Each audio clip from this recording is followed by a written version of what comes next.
말씀 찾았으면 우리 다 함께 일어나서 교독하겠습니다.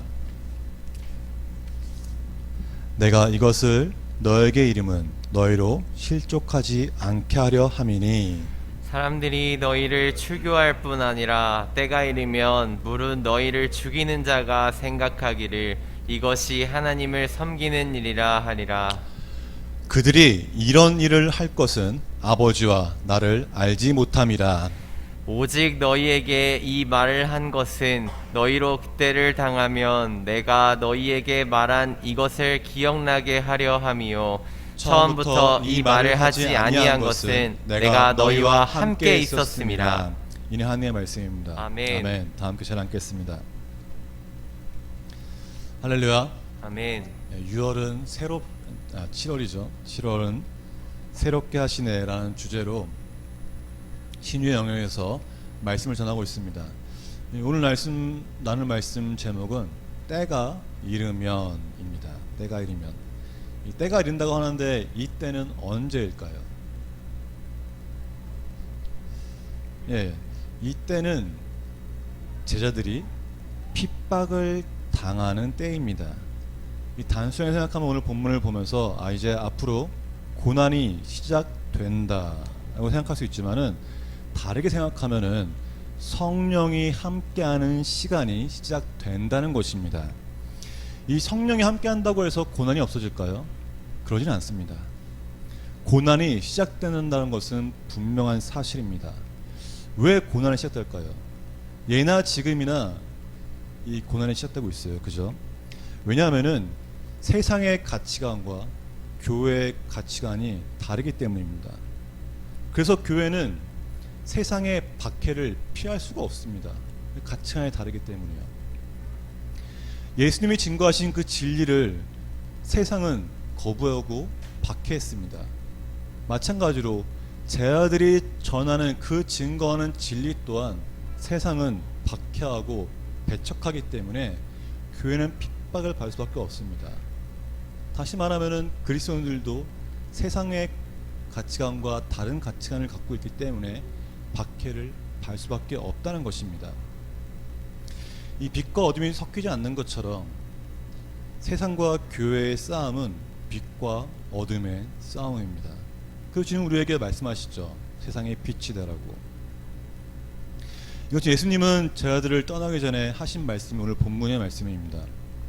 이 환난과 핍박을 당할지라도 타락하여 죄를 짓지 말라고 미리 말씀하십니다. 예수님이 이미 알고 계셨어요. 예수님의 그 수제자인 베드로조차도 환난과 핍박이 다가오면은 자신을 부인할 것을 이미 알고 계셨습니다. 그것처럼 제자들에게 이제 앞으로 다가올 그 박해, 이 모든 것들을 견딜 수 없다는 것을 예수님이 이미 알고 계셨어요. 그래서 예수님이 미리 말씀하시는 겁니다. 미리. 그래서 그때 믿음을 잃지 않도록 너에게 미리 말한다는 것이죠. 이 대체 어떤 고난이 다가오길래 예수님이 이렇게 가까이 말씀하실까요? 본문을 보면은 답이 나와 있습니다. 너희를 출교할 뿐만 아니라 때가 이르면 물은 너희를 죽이는 자가 생각하기를 이것이 하나님이 섬기는 일이라 하리라 라고 말합니다. 사랑하는 여러분, 우리가 본문을 보면서 분명히 알아야 될 것이 있어요. 이번 주 수련성 공부 때 우리가 배웠지만은 제자들은 어느 나라 민족입니까? 벌써 잊어먹으셨나요? 네, 제자들은 이방인이 아니에요. 유대인입니다. 유대인. 그래서 이 제자들도 유대인들의 생활권 안에서, 유대인의 사회 안에서 자라나고 생활 터전에 있고 그곳에 생활했습니다. 그렇기 때문에 이곳에서 출교를 한다는 것은 이 생활 터전에서 모든 것이 끊어지고 밖으로 나갈 수밖에 없다는 것입니다. 쉽지 않은 일이에요. 자신이 평생 살았던 그곳에서 출교한다는 것은 자신의 모든 삶을 버리는 겁니다. 공동체에서 쫓겨나고 하나님의 백성에서 죄된다는 것을 의미하는 것입니다. 왜 이들에게 그런 생각이 있었어요? 유대인은 아브라함의 자손이기 때문에 하나님의 자녀라는 자부심이 있었습니다. 근데 출교하는 순간 그 사람은 유대인도 아니고 유대인 사회에서 매장당하는 그런 사람이 된다는 거예요. 그래서 이 출교는 곧 마을과 시장에서 분리되는 현실적인 고난입니다. 마치 아브라함이 자신의 집, 아버지의 집에서 떠나는 것처럼 이스라엘 백성들이 애굽에서 출애굽할 때 광야로 갔던 것처럼 그것과 비슷한 것이에요. 그런데 고난은 여기서 끝이 아닙니다. 본문의 교태기를 출교에 이어 죽음의 두려움이 있다고 말합니다. 이 하나님을 섬기던 자들이 예수님을 믿는 자들을 죽이는 것이 사명이라고 말했다고 했어요. 그들이 누굴까요? 유대인들 중에서도 바로 바리새인을 말하는 겁니다. 예수님의 공생의 기간 동안에 그들은 끊임없이 예수를 죽이려고, 예수를 잡으려고 많은 것들을 했다는 것을 알 수 있습니다. 성경의 기록되기를 그러나 지금 어떻게 해서 보는지 또 누가 그 눈을 뜨게 하는지 우리는 알지 못하나이다. 그게 물어보소서. 그가 장성하였으니 자기 일을 말하리이다. 이 본문은 예수님이 소경을 눈뜨게 한 그 사람을 바리새인들이 찾아가서 잡으려고 했을 때 말한 겁니다. 근데 그 부모가 이렇게 말해요. 그 부모가 이렇게 말한 것은 이미 유대인들이 누구든지 예수를 그리스도로 시인하는 자는 출교하기로 결의하였으므로 그들을 무서워함이더라. 이렇게 또 있습니다. 예수 그리스도를 시인하는 자는 이미 출교하기로 유대인들이 결의했다는 것입니다. 이것이 끝일까요? 아닙니다. 예수님이 나사로를 살리신 사건을 알고 계십니까? 우리 너무 잘 알고 있죠. 근데 그 나사로조차 유대인들은 잡아서 죽이고 있습니다. 왜 그럴까요? 유대인의 큰 무리가 예수께 여기 계신 줄 알고 오니 이는 예수만 보기 위함이 아니요 죽은 자 가운데서 살리신 나사로도 보려 함이려라. 대제사장들이 나사로까지 죽이려고 모의하니 나사로 때문에 많은 유대인이 가서 예수를 믿음이려라. 예수를 그리스도로 고백하는 그 유대인들은 사회로부터 분리되고 죽음의 위협을 당했습니다. 바리새인들의 그 핍박은 사람에 미워서나 그들을 정말 증오해서 하기보다는 그들이 지키는 그 율법을 실천하기 위한 열심이었던 것이에요. 그래서 하나님을 기쁘시게 하기 위해 예수님을 따르는 자들을 핍박한 겁니다. 그 대표적인 예가 누구죠? 바로 바울입니다. 바리새인 바울. 우리는 바울이 예수님을 만나기 전에 얼마나 악독하게 열심으로 그리스도인들을 핍박했는지를 이미 알고 있습니다. 이처럼 바리새인들은 예수님 믿는 자들을 죽이고자 했습니다. 그래서 바리새인들의 핍박은 결국 어떻게 되었나요? 예수님을 십자가로까지, 예수님이 십자가를 지신 것 또한 예수님 말씀하시기를 이상한 것이 아니라는 것이에요. 이미 많은 핍박이 있었고 많은 바리새인들이 자신을 죽인 것을 했기 때문에 예수님 십자가에 죽으신 것에 대해서 이상하게 여기지 말라고 미리 말씀하시는 겁니다. 그런데 재미난 것이 있어요. 바리새인은 하나님을 아는 사람들이었습니다. 하나님을 잘 알았어요. 어렸을 때부터 하나님은 한 분이시다라는 것을 교육을 통해 받았고요. 모세형을 줄줄 외우던 자들이었습니다. 하나님을 잘 믿고자 했고 하나님 말씀 순종하고자 했습니다. 그것이 바로 그들의 율법이었습니다. 그런데 왜 그들은 예수님을 믿는 공동체를 핍박하고 박해했을까요? 그 이유에 대해서 예수님이 말씀하세요. 3절에 곁들였습니다. 그들이 이런 일을 할 것은 아버지와 나를 알지 못함이라 라고 말씀하십니다. 예수님은 그들 스스로가 하나님을 안다고 말하지만 그들은 정말 알지 못하는 것이라고 말씀하세요. 유대인들은 어렸을 때부터 하나님을 고백하고 말씀을 외우고 그랬는데도 불구하고 왜 그들은 예수님을, 하나님 아버지를 제대로 알지 못했을까요? 바로 하나님과 예수 그리스도 안에서 인격적으로 체험하지 못했기 때문입니다. 그래서 주님 말씀하시죠. 너희가 나를 알았더라면 내 아버지도 알았으리로다. 이제부터 너희가 그를 낳았고 또 보았느니라. 예수님 말씀하시죠. 나를 아는 것이 아버지 하나님을 아는 것이다라고. 바울도 고백합니다.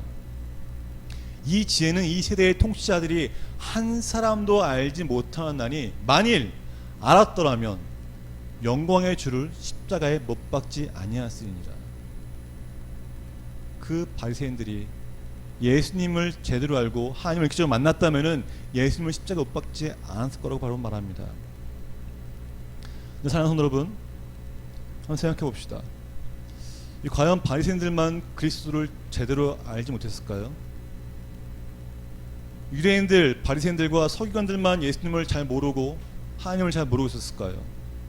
아닙니다.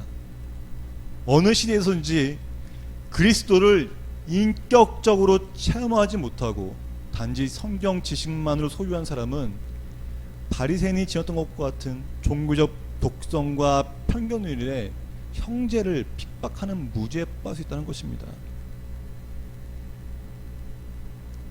우리가 아무리 성경을 많이 알고 성경을 많이 읽을지라도 예수 그리스도를, 하나님을, 성령님을 인격적으로 체험하지 못하면은 우리는 우리 스스로의 독성에 빠진다는 것이 바리새인들처럼 말이죠. 근데 기록된 것을 보면은 그들만이 아니었어요. 제자들도 예수님을 제대로 알지 못했다는 것입니다. 예수님은 3년 동안 같이 동문호락하던 제자들에게 이렇게 말씀하시잖아요. 너희가 실족하지 않게 하려 함이로다. 왜 그런 말 할까요? 4년 동안 예수님이 물 걸으시고 5,000명을 먹으시고 여러 가지 기회를 보고 중재를 살시고 보았는데도 불구하고 왜 예수님은 너희들이 정말 그때가 오면은 환난과 핍박이 올 때 너희는 믿음을 잃지 않아라, 왜 이런 말 하셨을까요? 예수님은 그들의 본질을 알고 있습니다. 제자들이 3년 동안 동고동락하면서 예수님을 따를 수 있었던 것은 예수님은 그들에게 절대자였습니다. 어떤 절대자요? 로마의 압제로부터 해방시켜 줄 수 있는 분. 예수님이 이 나라의 왕이 되었을 때, 이 나라의 통치자 되었을 때 다가올 그 편안한, 그 안락한 생활, 예수님의 그 옆자리에 앉기 위해서 그들은 그랬던 것입니다.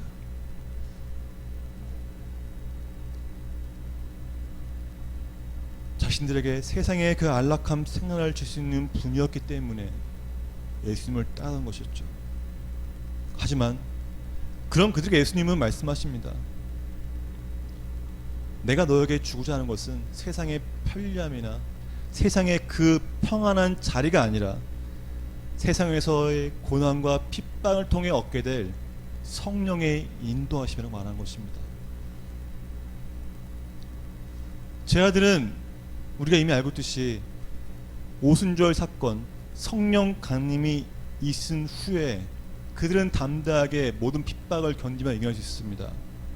제자들이 고난 가운데 있을지라도 예수님의 말씀을 생각나게 했어요. 뭐가요? 성령님이. 성령이 함께함으로 예수님의 말씀을 생각나게 하시고 핍박을 당할지라도 조금 더 이상하게 생각하지 않고 두려워하지 않으며 오히려 그 예수님이 미리 말씀하신 것 때문에 큰 위로와 확신과 기쁨을 얻도록 하신 것입니다. 실제로 그 일은 일어나죠. 주 90년경에는 랍비 가말리엘 2세가 기독교를 이단으로 정죄합니다. 기독교 개정한 유대인들을 공동체부터 추방하고 감옥에 가두고 시작했어요. 랍비만 그랬습니까? 로마 황제도 그랬습니다. 점점 핍박했어요. 예배를 드리는 순간 자 잡아서 죽이고, 예배를 드리자 모이면은 핍박하고, 그래서 그들은 점점 동굴수로, 지하로 숨겼어요. 이투스라는 그 물고기 모양이 그냥 나온 게 아닙니다. 그 사람 많은 유대인 광장에서 나는 예배가 드리고 싶어요, 나 정말 예배가 드리고 싶은데 어디서 예배를 드려야 될까요? 혼자서는 예배가 안 되는데요. 그 광장에서 물고기 반쪽을 그리면은 그걸 알아보고 저 사람 나랑 예배 드리는 사람이구나, 예수 믿는 사람이구나, 가서 그 원을 똑같이 그렸다는 것이에요. 그러면 그들과 눈빛을 꼬여나면서 우리 예배 드리러 갑시다, 하나님을 찬양합시다, 내 삶이 이 고난과 될지라도 하나님께 영광을 돌리며 찬양합시다라고 예배드렸다는 것입니다. 그래서 이 유대인들이 출교당하는 그 핍박 가운데서도 성령님이 역사하셨기 때문에 기독교를 개종한 그 많은 유대인들이 출애하는 그 고난의 시간을 통해서 새로운 기독교 공동체 문화를 형성했다는 것입니다. 그 공동체가 지금까지 이어져 오는 것이잖아요. 요한이 오늘 말씀을 기록한 이유는 분명합니다. 성령께서 하나님의 백성들을 보호하시며 도와주신다는 것이에요. 고난한 가운데 계십니까? 세상에 핍박이 있다는 것 같습니까? 다가올 두려움과 뭔가 있는 것 같습니까? 예수님을 인격적으로 체험하고 확신이 있으면 그 고난은 승리의 시간이 됩니다. 아멘. 그 고난은 승리의 밑거름이 된다는 것입니다. 아멘. 예수님 말씀하셨잖아요. 미리 하나님은 지금도 역사하고 살아계십니다. 우리는 그런 하나님과 예수 그리스도 안에서 인격적인 체험을 해야 합니다. 제가 말은 참 쉽게 하죠. 사랑하는 여러분, 성령님을, 예수님을, 하나님을 인격적으로 어떻게 체험해야 합니까? 인격적으로 체험하려면 무엇이 있어야 됩니까? 네, 맞습니다. 기도 외에는 방법이 없습니다. 제 아들이 오순절에 기도할 때 성령 받은 것처럼 우리도 성령이 함께 해야지만 예수님을, 주님을 인격적으로 체험할 수 있어요. 성령이 없으면은, 성령 충만함이 없으면은 주님을 인격적으로 체험할 수가 없습니다. 성령 충만을 받기 위한 방법에 대해서 우리 이미 많이 알고 있잖아요. 거룩하신 하나님을 높여 찬양하고 기도하며 성령 인자심을 간구해야 합니다. 간구하는 자에게 성령 충만함이 있다는 것이에요. 저도 날마다 기도합니다. 성령 충만을 허락해달라고, 나에게 성령 충만을 허락해달라고, 영적으로 무너지지 않게 해달라고, 이 어두운 시대에 세상에 휩쓸리지 않게 해달라고, 낙담하지 않게 해달라고 항상 기도한다는 것이에요. 한 번의 기도가 아니라 매일 아침마다 기도합니다. 오늘 하루 성령 충만하게 살게 하십시오. 넘어지지 않게 하십시오라고. 성령 충만한 자만이 하나님과 예수 그리스도를 인격적으로 경험할 수 있습니다. 그 세상에 어떠한 시련이 있을지라도 성령의 도우심과 역사하심을 통해 승리의 시간이 되시기를 주의 이름으로 축원합니다. 아멘. 우리 시간 함께 찬양하면 좋겠습니다.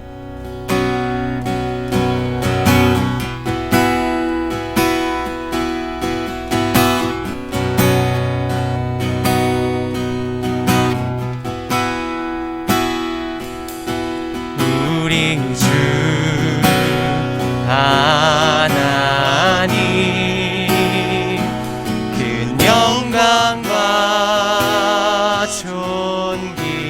존귀를 받기에 합당하신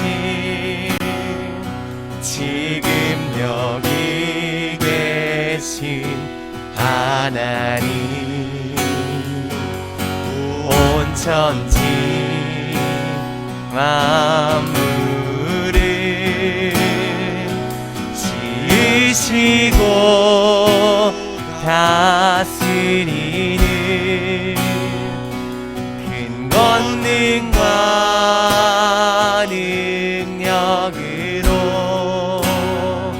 주의 말씀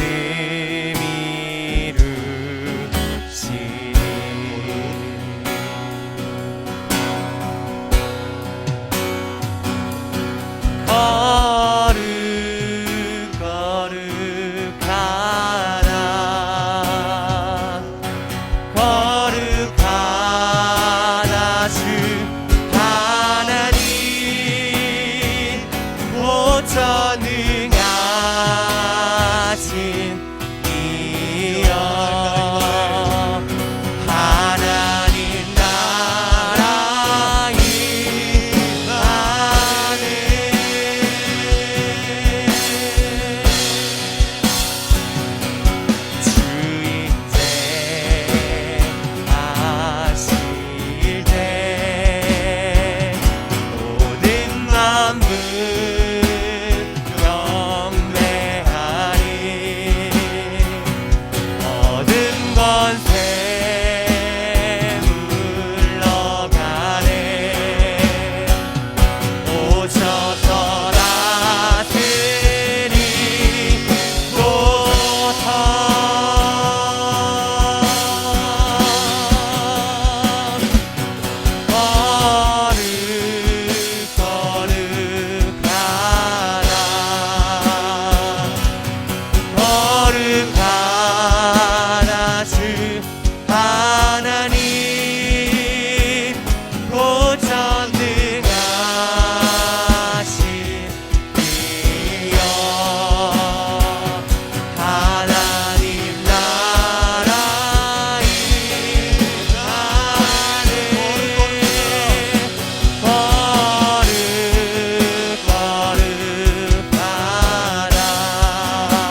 우리 이 시간 잠잠히 기도하고 원합니다. 거룩하신 아버지 하나님이, 우리를 사랑하신 그 예수님이 우리가 고난 것을 때 우리를 내버려두지 아니하고 주님이 말씀하신 것처럼 성령의 역사하심을 통해 그 모든 고난의 시간이 승리의 시간이 되게 되더라고 성령 충만함과 성령 역사하심을 간구하며 이 시간 기도하고 나옵니다. 기도하겠습니다.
아버지 하나님, 하나님의 사랑하심과 예수님을 인격적으로 경험할 수 있도록 우리에게 성령 충만을 허락하여 주옵소서. 성령 충만을 허락하시어서 우리에게 있는 이 고난의 시간이, 어두운 시간이 승리의 시간을 바뀌게 하시고 우리의 슬픔이 기쁨이 되게 하시오며 우리에게 회복의 영을 부어주셔서 정말 주의 군사로서 주님을 믿고 고백하는 예수의 제자로서 살아갈 수 있도록 주님 함께하여 주옵소서. 아멘. 성령의 그 통하심을 경험케 하여 주옵소서. 함께하시기 원합니다. 우리 베들교회 모든 성도들 한 분 한 분, 또 온라인을 드리는 성도들에게 성령의 역사하심을 알게 하시고 만나게 하여 주옵소서. 이제는 예수 그리스도의 크신 은혜와 하나님의 사랑하심과 성령의 교통하심과 충만하심이 베델교회 모든 성도들 머리 위에, 또 가정 가운데,